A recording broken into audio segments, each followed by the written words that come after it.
We have a theory which is called quantum electrodynamics, which is our pride and joy. It's so successful and it's so wide in its application. And what I would like to tell you about is that theory, how it works, or how it looks like it works, and what the world looks like from that point of view. The physics has got a history, at least its theoretical history, of synthesis perpetually. Of course, the experiment is always finding new phenomena. The problem is to work them together, and sometimes we see that they're different aspects of the same phenomenon. An example is, of course, the simplest and earliest one is that the laws of motion became, in the theory, explained the properties of heat, because heat was motion, and if you knew how motion worked, you could understand the thermal properties. It also explained the properties of sound, which is otherwise a mystery, as the motion of the atoms and waves in the gas. Aside from that, knowing the laws of motion, you had to know Newton, who gave us the laws, worked out the laws of motion, also gave us another theory about the forces between large masses and distances from one another called the theory of gravity. Well, that's just that thing, the theory of gravity, is well known and understood pretty well, but is not what I'm going to talk about. As the time went on, phenomena associated with electricity, rubbing combs in your hair and things like that, and magnetism became interesting to the experimental physicists, and they discovered relations between them experimentally until they saw, ultimately, they were not two different phenomena, but different aspects of the same thing. Another phenomenon that Newton had studied was light. So without time, it looked at first like there were many things: motion and gravity, electricity and magnetism later, and light. But when Maxwell put together the laws of electricity and magnetism, he found out that the behavior, that the equations that he had produced expectation that would be behavior of waves that would propagate at a speed which was figured out from electrical measurements, but came out the same as the speed that light actually propagated. And so there was a new theory of light, which is that it was an electromagnetic wave, and Maxwell's great synthesis in 1873 was to connect electricity, magnetism, and light. Light is just one aspect of the electromagnetic wave, which can have different kinds of wavelengths from that point of view. And if you have different wavelengths, if the wavelength is very short, between about 400 millionths of a meter, no, the centimeter, 400 millionths of a centimeter and 700 millionths of a centimeter, then you see it directly with the eye. But if it gets longer, the wave is, well, it's a long end, it's red, and then the other end, it's blue. And if it gets longer than the red, we call it infrared. The rays are there, but the eye doesn't see them. The pit viper has an eye that sees the infrared. And if you go in the other direction to beyond the violet, then we can't see it again, but the bee has an eye that sees the ultraviolet. And if we go still further to the far ultraviolet, no animal has it that can see it, but we can make instruments that detect it, or photographic plates, and so on, up into X-rays and so forth. And down in the other direction, far infrared, you get into radio waves, and we can build instruments that detect them, and we can use them to advertise soap. In addition, so that is an enormous range of one property, the wavelength. A range of phenomena that's a complete, enormous spectrum. The spectrum we see with the eye is a very narrow range, and it's the entire spectrum. It's all put together with the one theory of electromagnetic waves. I'm going to talk about that part of it, and I'm going to call it light, instead of saying electromagnetic radiation. Light is what we see, is only one little part, but from the physicist's point of view, the accident that the human eye happens to be sensitive to waves from here to here is not essential. The phenomena are the same over the whole range, and I'm going to call them all light, but it could be radio waves or X-rays or what have you. Next thing that was discovered was the structure of the atoms, and that, I'd like to remind you that you have, I believe, a Nobel Prize winner from New Zealand before, Mr. Rutherford, who was, I believe, a New Zealander, who worked out that the atoms had nuclei. Seem always here, I've only been here a few days, everybody's talking themselves down. I thought this would be a happy country, but something's happened to you. We've got plenty of room and not too many people, and it looks like it ought to be good. Anyway, you don't forget you had Rutherford, so it's okay. Anyhow, he had a theory of he developed our understanding of the atoms as having a tiny core that's very heavy with the particles going around it, electrons.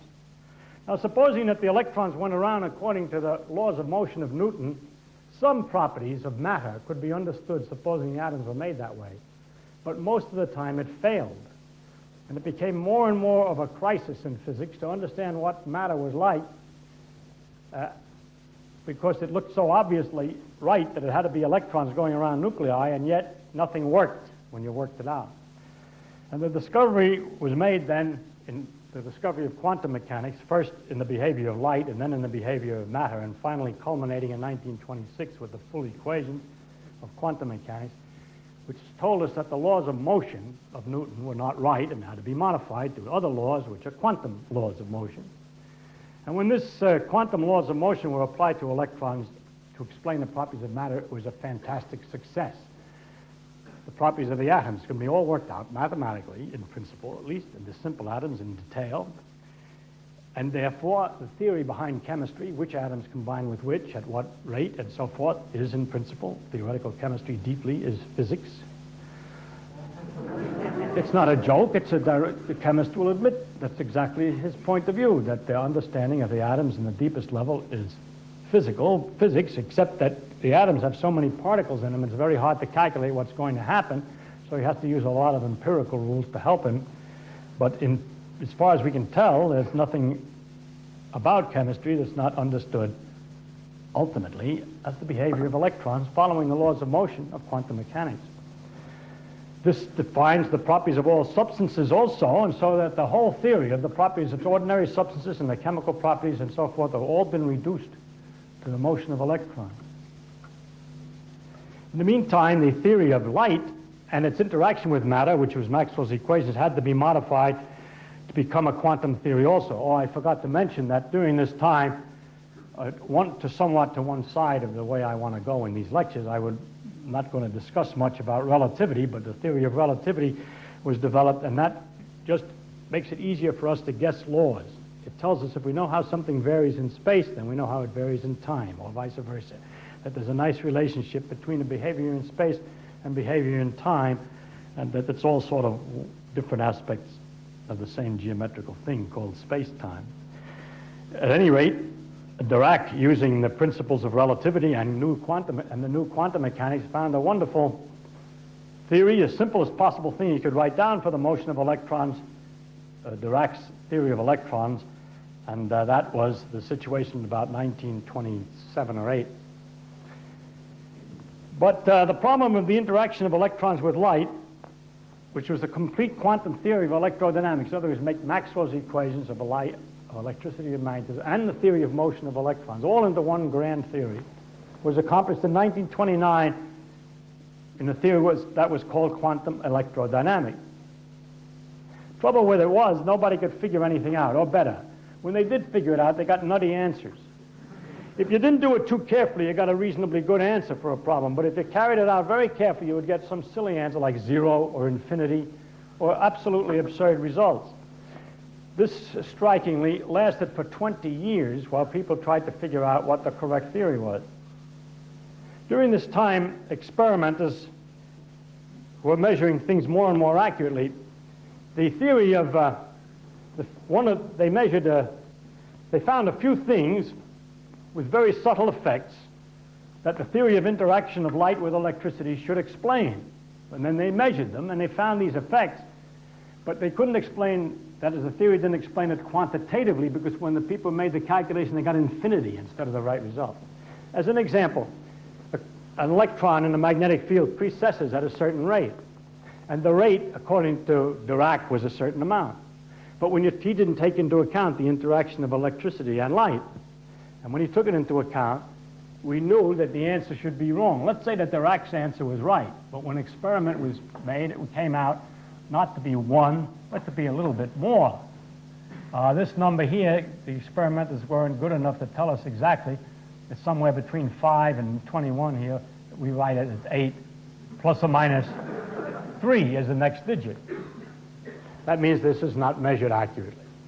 So by 1948, 20 years, we had at last measured something which showed that the original theory was without interaction is incomplete. This is supposed to be the result of interaction. When you went to calculate it, you got infinity. So there was a very strong effort made then in 1948 because of the fact that experiments were showing such accuracy to try finally to get that theory straightened out. And it turned out, surprisingly, it was worked out more or less independently by 3 guys who got Nobel Prizes, one of which you see here. And Professor Swinger, that's not me, but one of the other ones, first worked out a correct way. We found out that the original theory that was written in 1929 by Heisenberg and Dirac and Pauli was very nearly correct. And the problem was that there was something wrong with the way they handled doing the calculations, and we straightened it out. And then we could do calculations, and Schwinger, for example, calculated this and found out that it was something like this, theoretically. And that was a tremendous achievement. It's a great excitement, because that meant we really understood more subtle details, and that the original theory of Heisenberg and Dirac and so on was fundamentally right, just a little switch on how you calculated things. Now this is the theory, then, that we're going to talk about. This theory has lasted now for 50 years. 30 years. I can't add. From 1979, 1949. Oh, it's 50 years, yes, from the time that Dirac and Heisenberg wrote it, and it took 20 years to figure out how to calculate with it. Then the remaining 30 years, the methods of calculations improved. They calculated things much more accurately, and the experimenters became more and more adept at measuring things. And this particular rate that they measured in 1948 to here, now in 1979, has been measured to be, in fact, 100.11596524, and the 4 may not be 4. It could be somewhere between 2 and 6. After all, the more you write it, somewhere you have to stop, right? And this, I write to show you the tremendous achievement of experimenters during the last 30 years in order to test with the precision the correctness of the theory. In the meantime, poor guys using calculators and sweating and writing marks on pieces of paper, so on, calculating the results of the theory under the same circumstances for the same phenomena, produced a predicted value that it should be 6523 within plus or minus 3. Why should the theories have a plus or minus? Well, they get exhausted in computing the number of decimal places that they need to keep up with experimenters. This is not atypical. There are 2 or 3 or 4, perhaps, different places where it's been measured and checked to that degree of accuracy.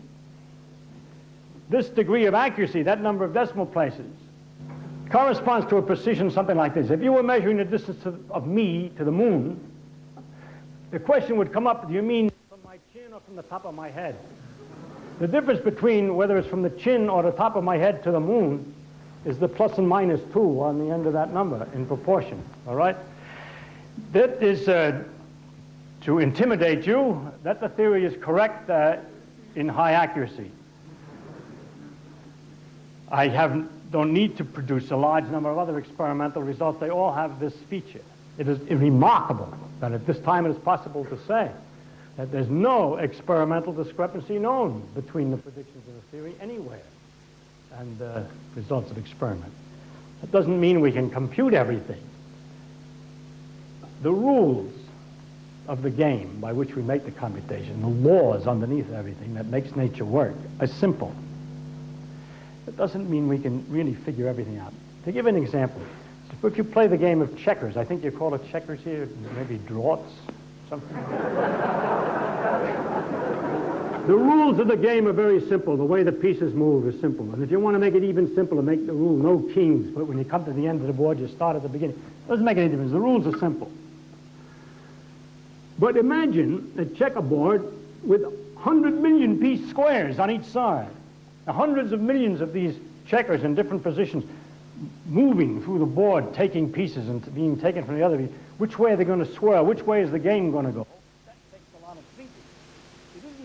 difficulty of the rules that's involved, but the multiplicity of its action and interconnections. Matter, as you all know, is made out of atoms and all this stuff, is such a multitude of little particles that in ordinary circumstances, so much is happening that in spite of the fact that the rules are relatively simple, not quite as easy as the checker rules, but pretty easy, it still is very difficult in almost all circumstances to figure out what could happen exactly. Well, when we can't figure it out exactly, but can do a pretty good job of approximating, the phenomenon is in the range that we expect. When we have a situation that's sufficiently simple, a corner of the board where there's only a few pieces, then we can compute exactly what ought to happen, and when we do experiments in those circumstances, it fits exactly. And that's all we can say at the moment about this theory. This theory was originally designed in ideas of space and time and a geometrical framework. And the question is, how small a scale can we go down to? And during the time of this period of time, we not only tried to measure accuracy, but also tried to see how small a distance the theory would be correct at. And I can only tell you the distance is 10 to the minus 15 centimeters. That means 0.015 zeros before you get to 14 zeros, before you get to a first digit of distance in centimeters. That thing is that accurate. We know that the laws are that accurate. To put it another way, it used to be thought that atoms were small. That was a limit of measurement. But at the present time, with the new instruments and divine during all this time, we've been able to make instruments that can test this theory down to distances that could be described this way. If the atom is made 100 kilometers on a side, then we're measuring with 1 centimeter accuracy inside. So the theory is right. The distances correspond to a centimeter when an atom is 100 kilometers. So altogether, I can only emphasize with delight and excitement the fact that so much of nature is so accurately describable by one theory. There's an enormous range of phenomena, all the things you ordinarily see. The best way to describe what the phenomena are, colors of things, the softness of materials, the weight of things, the way their temperature, when you change the temperature, how much heat it takes, and sounds, and all these phenomena. The only best way to describe is to describe the phenomena that are not included in this theory. And one of them is the accelerations produced by gravity. The force of gravity is in another theory, gravitational theory, or general relativity. Another range of phenomena have to do with exciting the interior of nuclei, nuclear physics, protons and neutrons, radioactivity, and nuclear phenomena. That excluded, all the rest of the phenomena of nature are contained in this one theory. Now you can see why it is that I feel a bit uncomfortable when someone asks to give a talk, please tell us the latest things, because then I'm talking about our problems that we have in trying to understand the insides of a proton. For example, for a proton, to tell you a contrast, our understanding of the outside of the atoms, the electrons and light that I'm going to talk about, the theory is our jewel and great achievement, to the things that people ordinarily have to talk about at these lectures. It's as follows. You take the corresponding number for a proton. I don't remember it. It starts at 273, I think 19, I'm not sure, or is it 2719? I don't remember. And it goes on for a number of decimal places because the experimenter can measure it so well. Now we have a theory of the protons recently developed involving quarks and so on. We can't make any calculations yet. We haven't developed the technique good enough. So the best I could say, really, and probably exaggerating, is that the theory does say that this number should be around 3, and the error, and that's what I think it must be bigger. I can't prove that it's as small as it might be 0.3. That gives an idea of how sloppy our understanding of protons is compared to that joule precision that we understand electrons, all right? So that gives us some idea of why it is I feel so uncomfortable talking all the time about what we don't know much about, and nobody asks me about the stuff we do know everything about. So, therefore, I'm forcing upon you a lecture on the things that we think we know something about.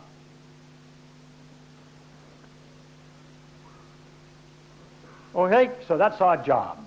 Now the question is, what am I going to do? I'm going to tell you what the theory is. I'm going to tell you what it looks like, what we do to make the calculation, just what the thing is, because otherwise, how are you going to understand what world picture, in other words, this thing is. And it is a world picture because it describes all the phenomena, except for radioactivity and gravity, in the world. It's a lot of phenomena. It's possible even, it might explain and should explain, if everything is thoroughly understood, the laughter of the audience when you make a dumb remark. Now, if I'm going to explain this theory, the question is, are you going to understand it? Will you understand the theory? When I tell you first that the first time we really thoroughly explain it to our own physics students is when they're in the third year graduate physics, then you think the answer is going to be no. And that's correct. You will not understand. But this business about not understanding is a very serious one that we have between the scientists and an audience. And I want to work with you because I want to tell you something. The students do not understand it either. And that's because the professor doesn't understand. Which is not a joke, but a very interesting, I think. And I would like to explain it. My task, really, to explain all this, is to convince you not to turn away because it appears incomprehensible. That's what it takes 4 years of us to do to the student, is to get him so he doesn't run away because it looks crazy. The thing that's exciting about this is that nature is strange as it can be, in this sense, that the rules that are going to be obeyed, that I'm going to tell you about, by which this stuff is analyzed, by which we understand nature, the rules of the checkers, yeah, are so screwy, you can't believe them. Nevertheless, if you follow out the consequences and see what they do, sure enough, all the ordinary phenomena that happen, you can understand. That's hard to do, because you have to know how to count big numbers and do lots of arithmetic and so forth to see how it is that these rules really explain common experience. That will be more difficult for you to understand. What is not difficult is this.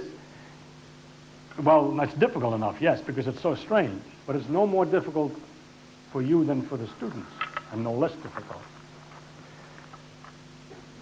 I know sometimes I hear people coming to my lecture to say, oh, I'm going to come to your lecture, although I know I'm not going to understand anything. It makes me feel bad. Or when they come up afterwards, they say, oh, I enjoyed your lecture. It was lots of fun, but I didn't understand anything you said. I really am trying to make myself clear. So I would like to discuss this with you. Will you please keep coming in spite of the fact that you don't understand it? Because I don't understand it either. And the fun of it is that it's so mysterious. Okay, that's the fun of it. So this business about understanding requires just a few words. And so I'm going to say something about the relationship, and I hope we get some of your cooperation. Sometimes you don't understand because, say, the languages, the fellow comes from America and he talks too fast. That's my fault, and I apologize. I hope it's all right. That's a kind of trivial difficulty, relatively. Next kind of not understanding is because you perhaps use new words. That's an accident that comes because I'm working technically and I use the words every day, and I forget that everybody doesn't know what they mean, and I have to be very careful. Again, my job. And then there's a kind of saying that you don't understand it, meaning I don't believe it, it's too crazy, it's the kind of thing I'm not going to accept it. The other part, well, this kind, I hope you'll come along with me. You'll have to accept it, because it's the way nature works. If you want to know the way nature works, we looked at it carefully. Look at it, that's the way it looks. You don't like it? Go somewhere else, to another universe where the rules are simpler, philosophically more pleasing, more psychologically easy. I can't help it, okay? If I'm going to tell you honestly what the world looks like to human beings who have struggled as hard as they can to understand it, I can only tell you what it looks like, and I cannot make it any simpler. I'm not going to do this. I'm not going to simplify it. I'm not going to fake it. I'm not going to tell you it's something like a ball bearing on a spring. It isn't. So I'm going to tell you what it really is like, and if you don't like it, that's too bad, okay? There's also the possibility that you don't understand because you get a bit confused and you're sure that you must have misinterpreted what I said or something like that, and you get turned off, and that's, of course, a difficulty.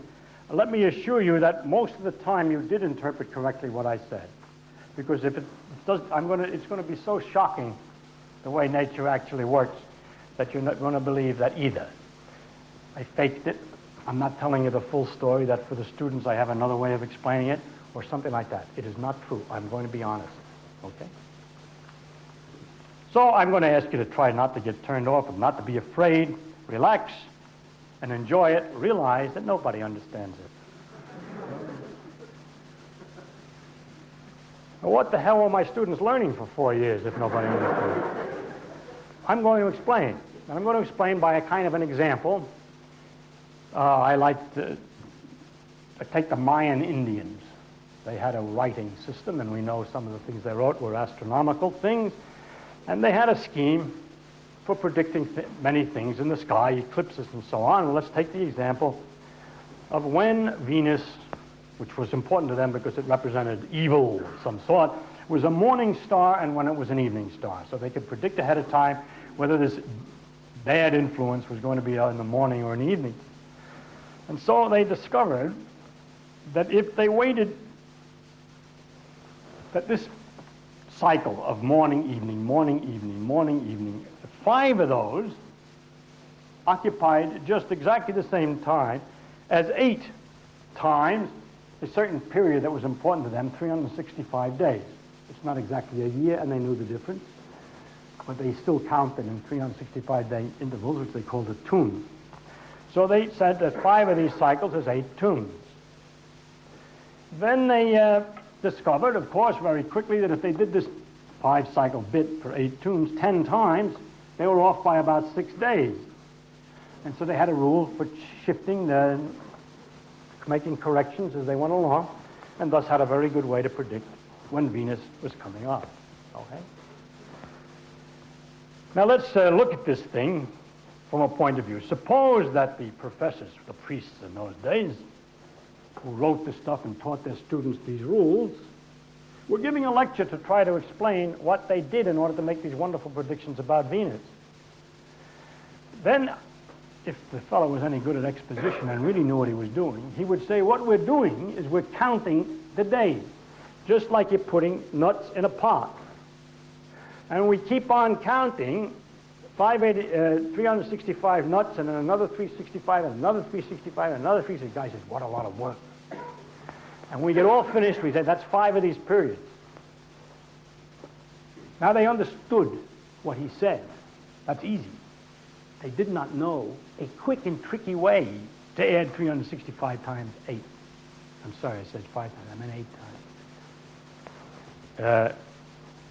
The students were learning in the meantime the laws of arithmetic, something which is to us now, because we have public and free general education, almost everybody has to struggle through and learn how to add numbers by a tricky scheme of writing them in place system and making carryings and so on, so that if you buy wine for $4.15 and your meal is $2.87 or vice versa, it costs $7.02. And the girl who does this, the waitress, just an ordinary person in 2 minutes does that.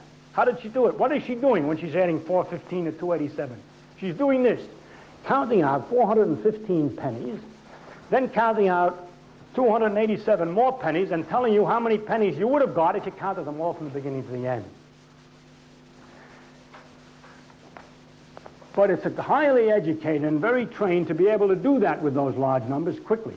This training is something, in spite of the fact that everybody's got it. It's something pretty good, because in the 14th century, mathematicians they were called who could do that. Almost everybody in our civilization can do that, but I took this example, you can understand what's involved. What the students are taught, you see, in our particular problems now about physics, there are many bigger numbers. The numbers are much bigger. It's hard to, the numbers are so enormous you can't count them directly. And so we've invented a fantastic array of tricks and gimmicks for putting together the numbers, adding, counting, checking, and so forth, without actually doing it the way I could describe what we're trying to do. If I say, I draw this and I draw that and I draw this and I draw that and I see where the end point is, we don't actually sit down and draw 7,000 arrows and find out where the end point. We have a way of figuring out where it comes, just like we don't actually count 415 pennies and 287 pennies to find out that you owe me 702 pennies. We do it by another trick. These are the tricks of mathematics, and that's all. So that's the part I'm not going to worry about. We're not going to worry about that. So don't relax. You don't have to know mathematics. All you have to know is what it is. All it is tricky ways of doing something which would be laborious otherwise. So it's true that in the years we have developed enormous abilities in mathematics, and it takes a long time to train the students, and so therefore they're very highly educated in that. But if you ask them why, now we go back to the Mayans, we ask them why. Why, when you fill up a tub 8 times with 365 day markers, it comes out that the Venus is up 5 times. They don't know. They don't understand at all. The more accurately they can do it, the fact that they know that they have to change it by 6 days and so forth, adds nothing to their understanding of it. The student who has learned all this mathematics and is able to make these calculations, not only of Venus, of the Mars, the Sun, the eclipses, and everything else, is a super priest. Doesn't know why any better. And if he would explain it's nothing but counting days, he would be reduced to the truth on the one hand, and to an honest statement that he doesn't understand it on the other hand, and could tell somebody all about it who doesn't know how to count all these numbers so trickily and so cleverly as this priest students knew. Okay. Now, probably, I don't know about philosophy of Mayas. We have very little information due to the efficiency of the Spanish conquistadores and, well, mostly their priests, who burned all the books. They had hundreds of thousands of books, and there's 3 left, and one of them has this Venus calculations in it. So that's how we know about that. And just imagine our civilization reduced to 3 books. The particular ones left by accident, which ones, see? So, anyway, I get off the subject. I make this up now. What I'm saying now is just a story. Suppose now that the students would discuss, or people would discuss the possible meanings of this. Why? Then they would begin to think about, well, 8 times 365 is 2920. That's got 2 2s in it. Now, 2 is a lucky number, and it has 2 2s in it. And then the 9 represents the god of so-and-so, which is related to Venus, and so forth, and that would be a good argument. Then, but in another city, some other guys getting together will have a different kind of an argument about it. They say, look, now, the fact that there's a 20 at the end, if I subtracted that away first, I get 2,900, which is a especially good number from blah, blah, blah, and so on. And they would have different theories. And then someone would come along and say, you know, it doesn't make any difference which one of these theories is right. We still have this fact to go along with. And that is our modern scientific point of view. In the earliest days of science, we got confused arguing philosophically what was a reasonable reason for nature abhorred a vacuum, or it seemed to be nice that gods were doing it. There are different kinds of psychological reasons for thinking it probably is all right after you discovered what it was. These things were never useful for predicting what should happen next, and we soon learned not to make these arguments.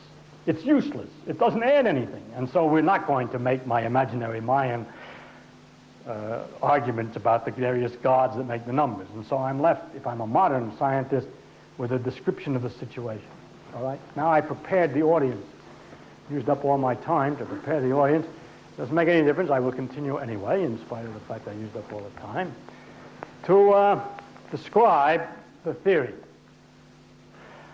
And in describing it, I will first describe some part of it. The theory is the properties of light, electrons, and the interaction of light and electrons. It's all one theory. I've cut it into 3 parts that way. And the first thing I'm going to start with is the properties of light. Okay? I'm going to tell you some of the properties of light, and I hope, if I can do it, to get to the key point, and then we'll continue in the following lectures to elaborate on it. First, I don't go through the history of the theory of light. It had various things. The first and most important thing I would say is that Newton found out that what we see as white light is a mixture of otherwise purer stuff that's easy to understand. And if you understand how each of the parts works, you just put the mixture back together again. And then you separate the light in a prism, which is done automatically in Auckland very often, as far as I can tell, in rainbows. And the various colored, if you would separate light in a prism and take out the part that looked, say, yellow, then you couldn't separate that any further in another prism. It just stayed yellow and always. That's called monochromatic light, light of one color. So I'm going to discuss all my phenomena for a while with light of one color because it's simpler. The first thing, Newton believed that light was a corpuscular thing and turned out to have very strange properties from that point of view.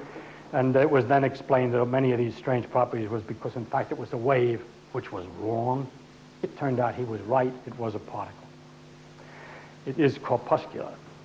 The reason that he said it was corpuscular was based on an incorrect guess as to the behavior of waves. And his argument was wrong, logically. But it turned out in the end that it was particles. Now, how I talk about how I know it's particles is this. If we make an instrument to detect light that's as sensitive as it can possibly be made, we make it more and more sensitive. In fact, this thing is called a photomultiplier. And that's not the only instrument. I just take one for an example. It doesn't make any difference how we do it. When we get to light that's sufficiently weak, an instrument to detect it hears clicks, pulses, as if it was rain falling on something. You get bang, bang, bang, bang. When the light is bright, the rain goes bang, bang, bang, bang, bang. A lot of them. When the light is very dim, boom, boom, boom, boom. Small. The particular boom, booms and the bang, bang, bangs and so forth are completely out of proportion.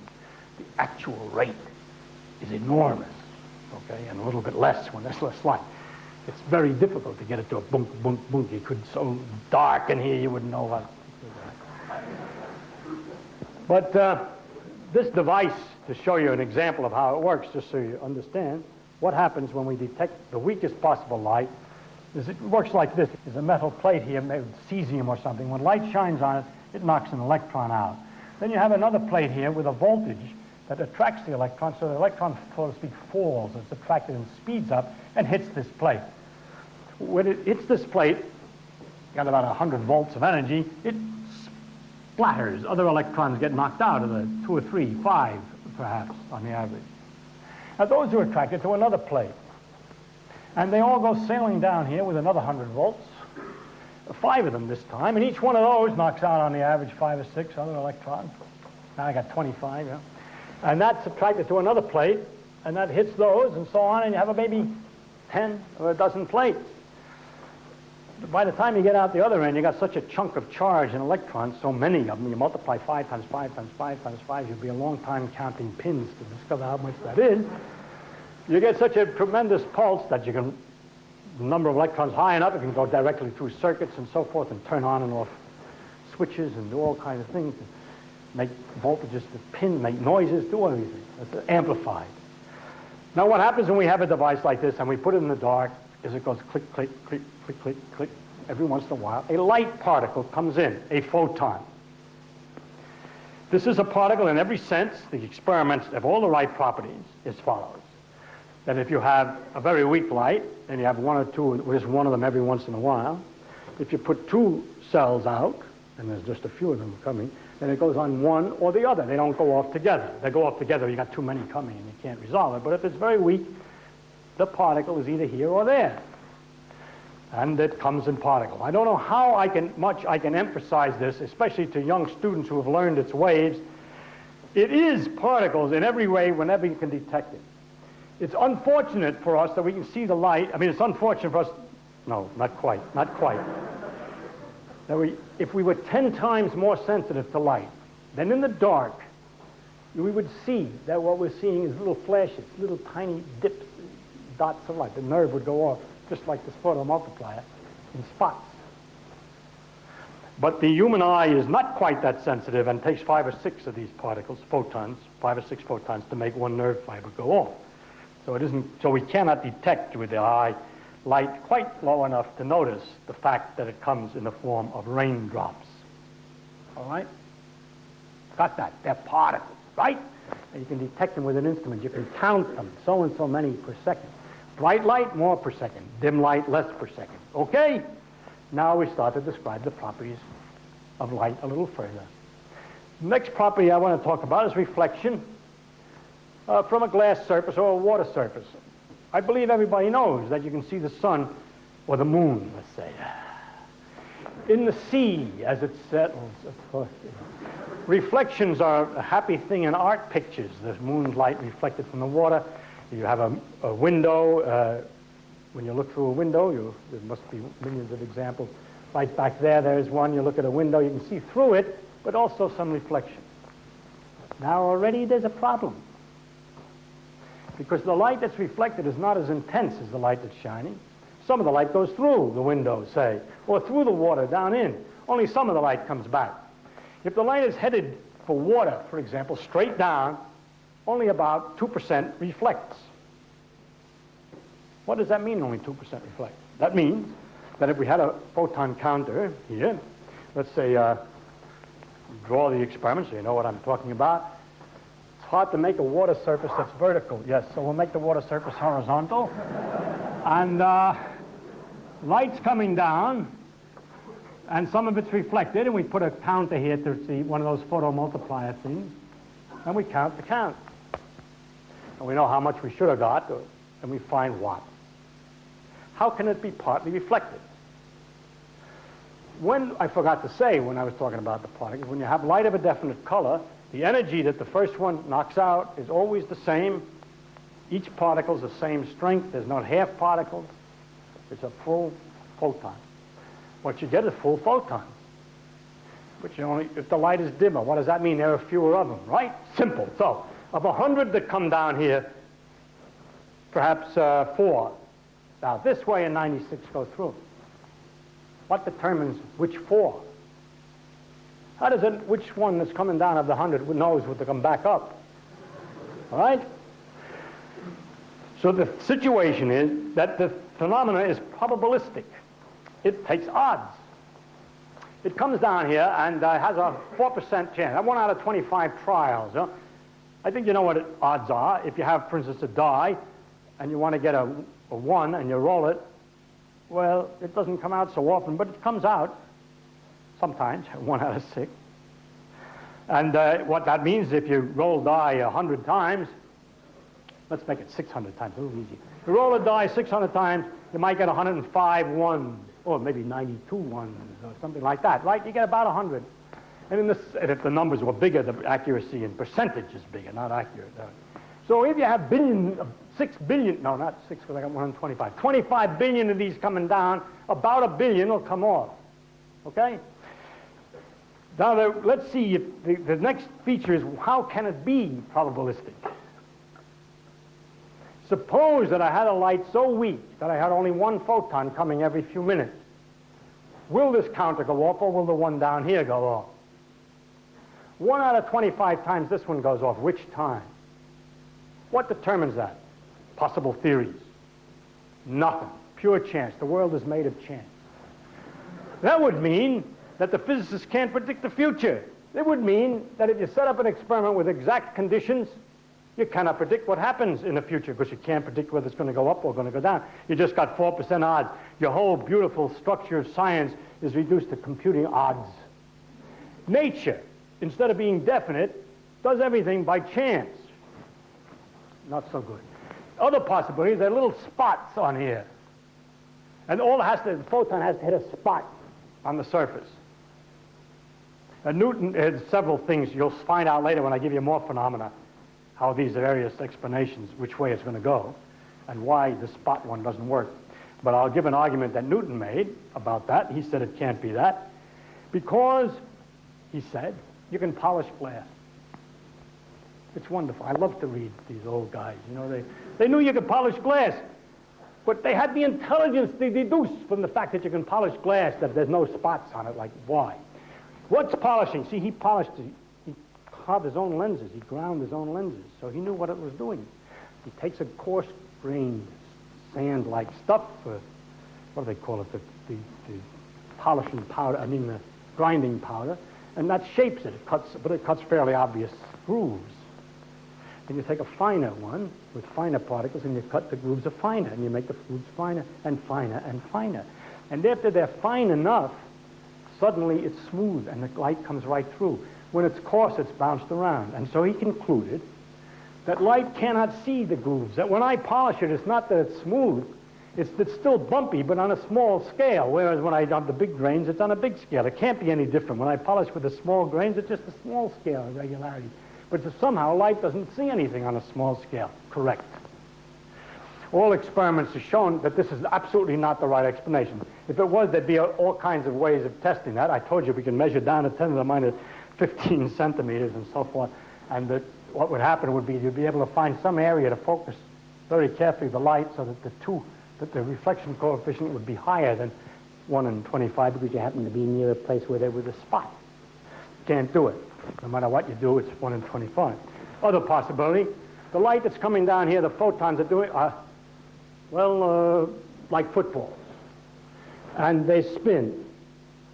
And depending upon whether they hit with the nose point or with the flat point, depends on whether they bounce back. In other words, something inside the photon is determining which way it goes. Again, no. Because if that were the case, the light that went through would be all of a certain kind of football. And if you try the reflection again, you'd expect a different number than 4% because of the fact that they're all lined up, and you can't line light up. You can't fiddle around up here by any kind of filtering that'll change that percentage. All the lights, photons, are identical if they're the same color, one color. They're all identical, and they behave with 4%. Are we therefore reduced to this horror that physics has got reduced not to these wonderful predictions, but to probabilities? Yes, we have. That's the situation today. In spite of the fact that philosophers have said it is a necessary requirement for science that setting up an experiment exactly similar will produce results exactly the same the second time. Not at all. 1 out of 25, it goes up, and sometimes it goes down. Unpredictable, completely by chance. All right, I already see you turning off. I can see you say you don't understand me. You can't understand that it could be chance. I don't like it. Tough. I don't like it either, but that's the way it is, okay? I don't understand it either. I don't understand it. It must be that nature knows whether it's going to go up or down. No, it does not be that nature knows. We are not to tell nature what she's got to be. That's what we found out. Every time we take a guess as how she's got to be and go and measure, she's clever. She's always got better imagination than we have, and she finds a cleverer way to do it than we have thought of. And in this particular case, the clever way to do it is by probability, by odds. And so the first aspect I have to tell you about then is that light works by probability. All right? By the way, just incidentally, the wave theory had no difficulty with this at all. Because what happened would be like the waves of something are coming down here, and they shake and they just keep going, but some of them bounce back. Something like a sandbar sometimes partially reflects the waves in the sea. So some of the energy went back. But the waves don't operate this thing. By the way, when you turn the light on, this might go off at any moment. You don't have to wait for a certain length of time. Of course, there's odds that it goes off at any instant, but it could accidentally go off the moment you open the slit. So it's not a question of waiting for the energy of the wave to pile up or anything. It's hopeless. I have to start with light as particles. Waves explain many things, but not right. It's particles, okay? Okay. It's photons. The problem is they have reflected with probability. Now the next feature, having to do with reflection again, that I would like to describe is something that you're also familiar with, perhaps not so directly, but perhaps you've seen the colors in soap bubbles. It's made out of soap water, which has no color. No color, I've seen the colors. Mix it together, get a lot of soap water together, and look at it. No color. You take oil, which is a sort of a yellow fluid, you know, and it drips with blackish yellow junk. It drips out of an automobile on a rainy day. You must have experience here with that. And you look at the puddle, to your delight, there are colors. Colors. These colors are produced by reflections from two surfaces near each other, very close together. If the surfaces are far apart, we'll discuss it later, the same phenomenon really occurs, but it's much harder to see under normal circumstances. What happens there is that in a soap bubble, for example, there's a layer of water.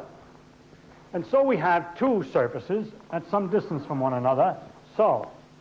And then the photon can either come down here and reflect right away, or it can come down this way and reflect from back there. Okay?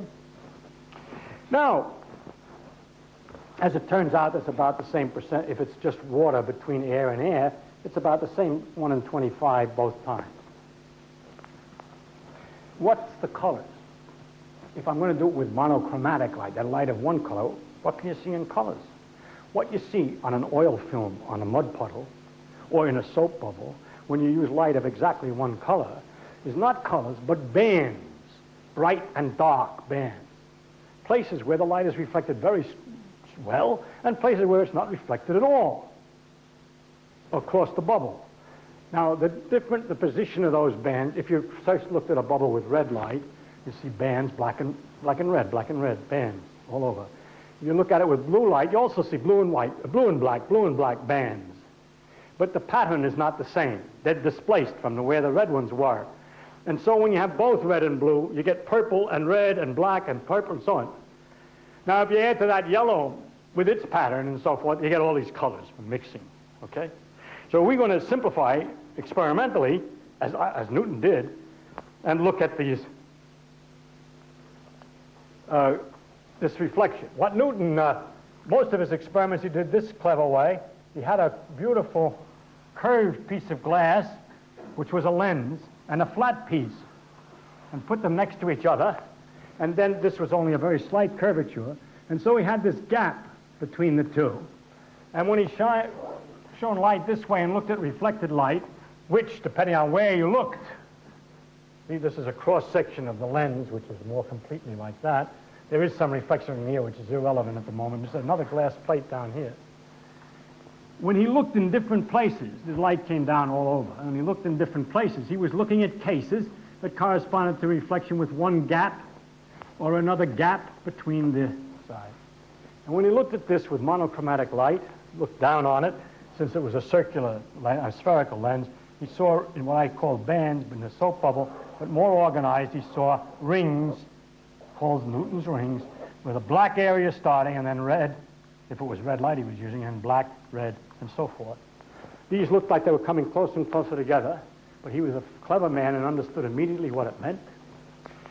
If he measured the distance from here to here and plotted the answer for whether it's red or dark against this distance, not against this, instead of measuring away from the center, he measured how far apart these plates were. Then he found, like our friends the Mayans, every time you had 365 points, they got black. In other words, if this was black and this was red, then double that distance was black again, and yes, and triple the distance was red, and 4 times the distance was black, and 5 times the distance was red, and so on, nice and even. In other words, instead of measuring by this distance, by measuring the thickness, you find the following experimental result. Reflection coefficient against thickness between the two layers. Okay? The spacing between, in this case, if it's an oil film bubble, with that's the distance. In this case, it's the spacing between the lens and the plate. And if you could change it, it's harder to change in a soap bubble under control, but it changes automatically as it dries out. You get the following. You get no reflection if the thickness is 0, then you get a strong reflection for a certain thickness, and then if you make it thick, you get no reflection, you get a thickness. Reflection, then you get no reflection, you get no reflection, and so on and so on. And now it's getting thicker and thicker. Does this go on forever? Yep. If you got good enough monochromatic light and get the experiment under control, you can make it go almost indefinitely.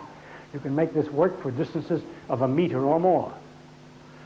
Still, keeping track whether it's even, odd, bump, bump, bump. Okay? There's nothing. That's interesting. Very interesting.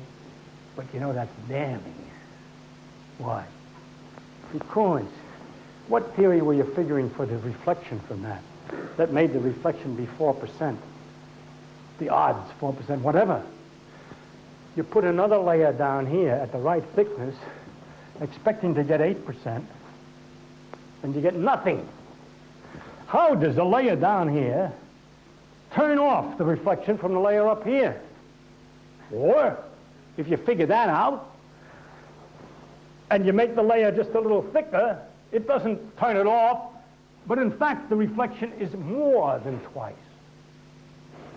On this scale here, this line would have been what you would have expected if you expected it always to be 4% plus 4% or 8% from the two surfaces. This is what you would have got if you disregarded all this nonsense that actually happened. By common sense, it reflects with a certain odds, and it reflects from the other surface with a certain odds, and so altogether you got twice as many coming back. This is the twice as many. But for some, if the thickness is 0, you don't get anything. If the thickness, hey, that's not such a bad idea, is it? If you don't have any water there at all, you wouldn't get any reflection. Starts out right anyway. Well, that theory was kind of dumb now that I come to think of it. And that helps to explain Newton's observation: when the distance is too small, the light doesn't know anything about it.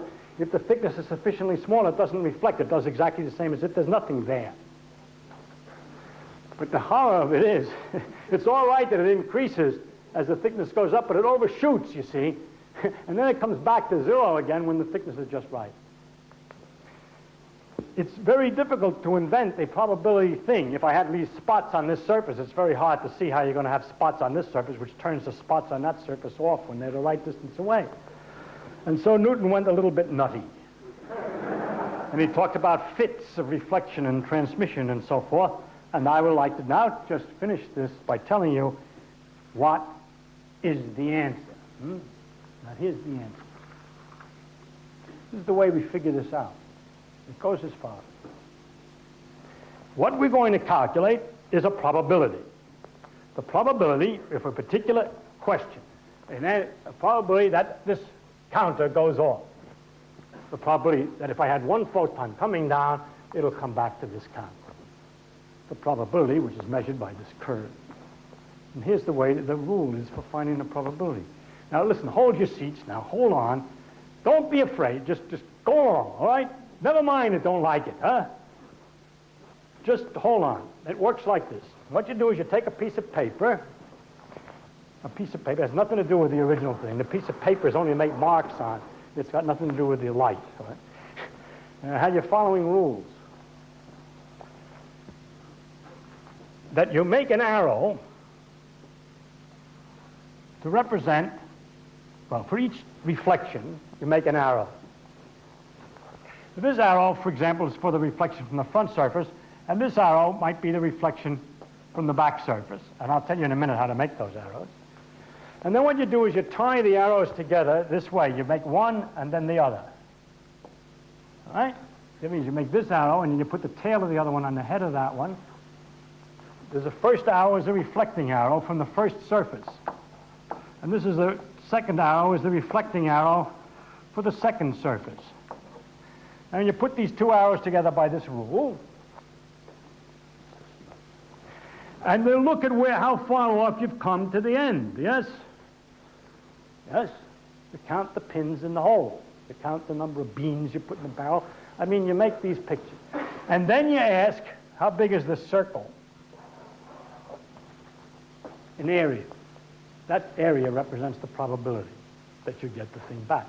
If the circle area is big, then you get a high probability. If the circle area is small, you get a small probability. And I just have to say one more thing of how to make the arrows. Answer. Well, the size of the arrow depends upon the particular materials, and I won't come into that right now. The absolute size of 4% is another matter.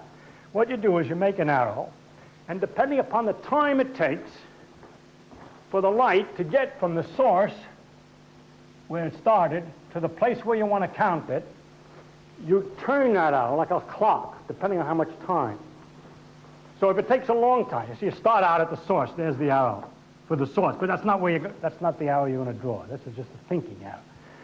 And then you say, turn over, ding, ding, ding, ding, ding, ding, ding, round, round, round, round, round, round, depending on how much time it takes. At a certain rate, every second it goes around 75,000, goes around a hell of a lot of times. It goes around 1 followed by 15 zeros times in 1 second. But it doesn't take light very long to get to from the source to the but it still turns around a lot of times. You turn it around, okay? It's like the roulette wheel, and just at the moment it hits the counter, it happens to be sitting at some angle. All right? That's for the reflecting from the first surface. Now, what about, that was supposed to be this one. I've gotten too many arrows on here.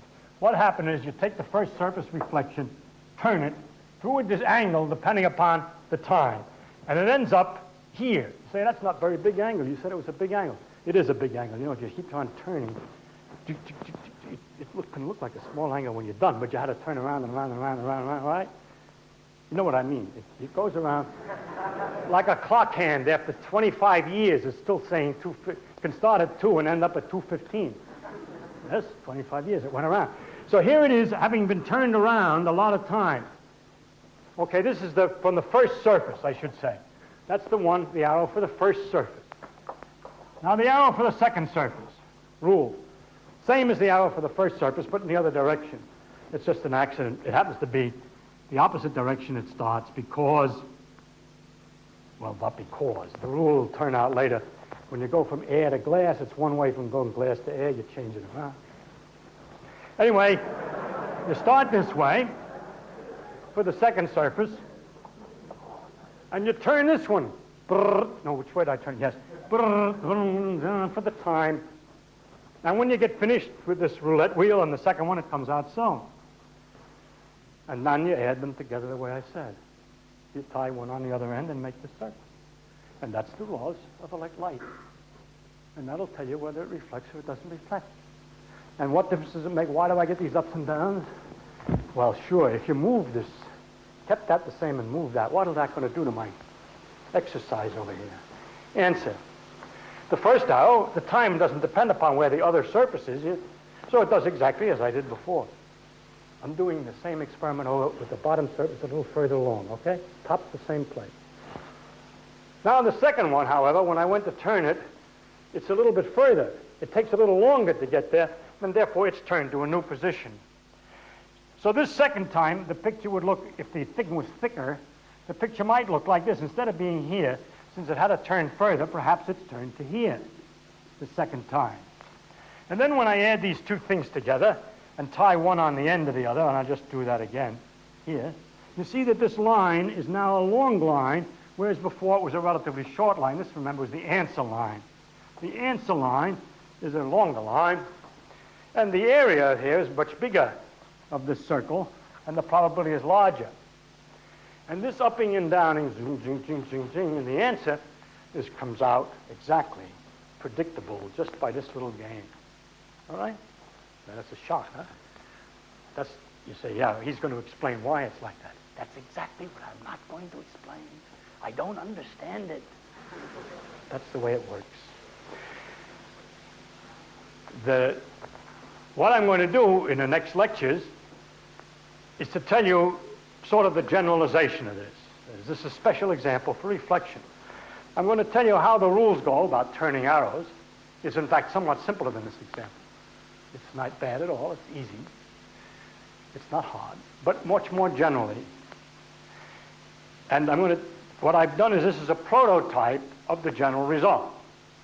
There is no secret behind it that we can do any better than give you that result. All I'm going to do is generalize it. It's going to sound something like this. This part you needn't understand right away. It's what I'm going to elucidate in the next lecture. The idea goes as follows, in general. It's just a statement, and I'll come back and do it again, so don't worry. To calculate the probability of an event, which can happen in a number of different ways, the probability of an event is always what we call the square of an amplitude. In this model, it means the size of a circle corresponding to an arrow. An arrow is called an amplitude. For every event, you calculate an amplitude, which is an arrow on a plane. The probability is the area corresponding to that arrow. All right? That's the first bit. Second, how do we calculate the amplitude for an event? If the event is simply a photon going from one point to another of a definite color, then it's simply an arrow which turns depending on the time. And that's the amplitude. Notice, by the way, if there's no reflections and no trouble, it just turns, the area stays the same, the probability of finding a photon is not altered. Okay, even though the arrow alters, its area is the same. It's when we get in trouble when we have more than one way to occur, then the rule goes as follows. If the thing can happen in more than one way, then you find the amplitude. What that was, the arrow, for each way. See, if it could happen in two ways, you got the arrow one way and the arrow the other way. And if it can happen three ways, if it was a double layer of stuff and so on, then you put another arrow for the third way. Maybe that one's a short one. And if there's a fourth way, you put another arrow. And when you're all finished, you put them tail to tail, all the possibilities, and find the total, what we call the total, or the net result of making all these little arrow steps. And that final arrow is the total amplitude, we say, for the event to occur. The probability is, as always, the area corresponding to that arrow. That's kind of stinky, right? Well, it's fun, and it's strange that nature is like that. And I hope you come back to hear how it works in general, a little bit better statement of this to review it. And one other thing, I am going to try to explain to you how this rule explains several of the ordinary phenomena that you're used to in light, such as angle of incidence equals angle of reflection. On reflection, that light bends as it goes from air to water, and it travels in straight lines from point to point, and so on.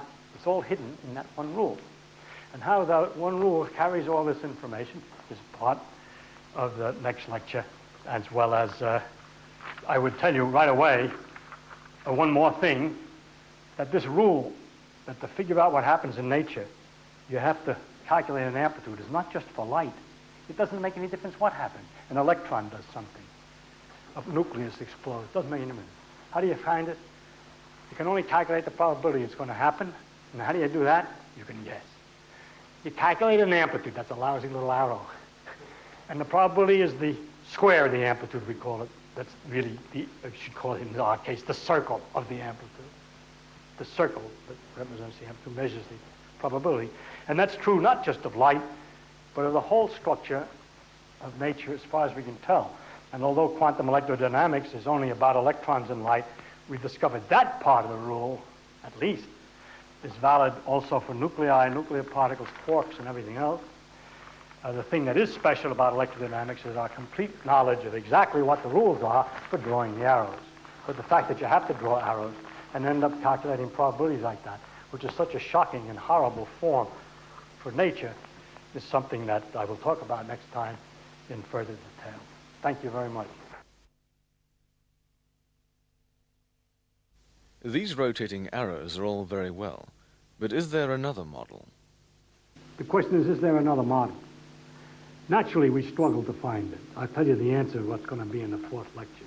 Nobody can find one. It's worse. We're not so dumb. We're pretty advanced compared to the Mayans. We've analyzed it very carefully.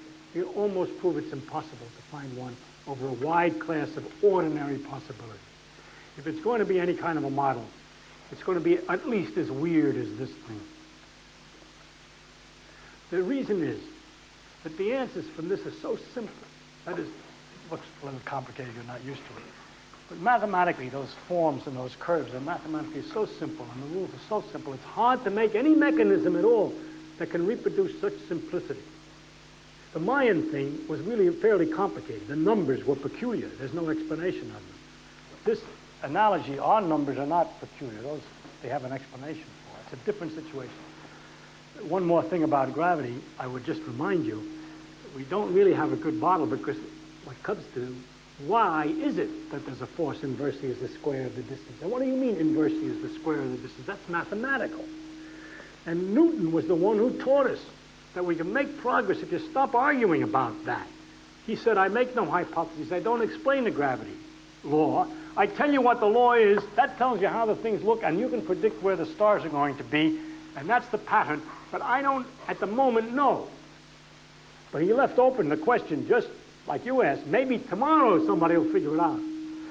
On your particular question, it's always possible that tomorrow somebody will figure it out, but it's going to be very difficult and very strange. Do you like the idea that our picture of the world has to be based on a calculation which involves probability? Not really. If I get right down to it, I don't say I like it, and I don't say I don't like it. I am very highly trained over the years to be a scientist, and there's a certain way I have to look at things. When I give a talk, I simplify a little bit, I cheat a little bit to make it sound like I don't like it. What I mean is it's peculiar. But I never think this is what I like, this is what I don't like. I think this is what it is and this is what it isn't, okay? And whether I like it or I don't like it is really irrelevant. And believe it or not, I have extracted it out of my mind. I do not even ask myself whether I like it or I don't like it because it's a complete irrelevancy. It's a kind of a dumb answer, but it's true. And when I'm lecturing, I shouldn't have said I don't like it. What I was trying to say is you probably don't like it. There's nothing I think we can do about it. It might have been something else. I don't know how else to express it. It's not really personally a dislike. Have you left out anything in this lecture which you need to add later? It's very difficult, and I worked very hard on the lecture to try to use as my examples things that I didn't have to change later, the interpretation slightly. You know, I couldn't get an elementary enough process that I didn't have. Later on, I have to make a little change. You see, we talk and we see as though it's reflected at the surface. Actually, what's really happening, I want a deeper understanding, which I should do later on in the lecture, but I might forget, is that it's reflected because it affects electrons in here, which re-emit light here, or here, or here, or here, or here, or here. And what really is the things that we have to add is not the arrow from here and the arrow from here, but a whole lot of little ones from all the distances from there to there. But believe it or not, you get the same answer. Okay? So what I really ought to do, and I would do if I were doing it correctly, would be to talk about the reflections from every interior part and adding arrows. But I would rather add just 2 arrows the first time than an infinity of them. So I didn't cheat a little bit, but I got myself in a slight hole, which you picked up. The actual reflection is from the material, the electrons in the material. In the case of Newton's thing, it's because the electrons which are reflecting from the glass here and here are interrupted in their pattern, and when you add the arrows, it comes out to be, believe it or not, the same as if you just take a one from here and one from there. Perhaps just for those who can, I don't want to make it too hard, but just to give you a clue of the marvelous way it works. If you added tiny arrows to represent reflections from everywhere, instead of just talking about it reflected from here to here, which is a good equivalent way. But if you took a whole lot of little baby arrows, each one a very, very tiny angle from the other, all the same length, which is the reflections from all these places, you see you generate a circle. And what I was using instead of the circle were the 2 arrows, which were the beginning arrow and the end arrow of the circle. And what you told me is I shouldn't talk about the reflection from the front surface and the reflection from the back surface. I should talk about the reflection from all the stuff in between, but it's equivalent. The net result of going around here is the same as going up here and back on that one. It even accounts for the minus sign at least. That is, the distance from here to here is what you get by putting onto this arrow this one backwards. Well, I got the distance is the same, see? So I got it upside down in my book. But this line is the same line as you would get by going in a circle. So it's really reflected from the interior. But in the first lecture, I thought I'd just get 2 arrows instead of an infinite number. Does your picture apply to anything besides electrons and light? This aspect is universal over the whole of the world's phenomena, as far as we can tell, not just light and electricity. This phenomenon of drawing arrows and making areas for probabilities. The probability amplitudes, we call them. The amplitude and the probabilities are the squares of these amplitudes or the circles of them. That's universal. The next problem is a rule for how to draw arrows under different circumstances. What kind of arrows do you draw under different circumstances? What are the rules? One of the rules I told you is it turns at a certain rate for light and so on. Those are the rules that we do not know well in the case of the nuclear phenomena. But we know virtually exactly, or at least as far as we can tell experimentally. I lost my numbers. For electrons and light, the rule for how to make the arrows is apparently completely known. Nothing is ever complete. But within the accuracy and so on, it's known. What's not known is the rules for making the arrows when it's protons that are moving around and so on. Okay? When you are looking at something, do you see only light, or do you see the object? The question of whether or not when you see something, you see only the light or you see the thing you're looking at is one of those dopey philosophical things that an ordinary person has no difficulty with. Even the most profound philosopher, in sitting eating his dinner, has any difficulty in making out that what he looks at perhaps might be only the light from the steak, but it still implies the existence of the steak, which he's able to lift by the fork to his mouth. The philosophers that were unable to make that analysis and that idea have fallen by the wayside through hunger.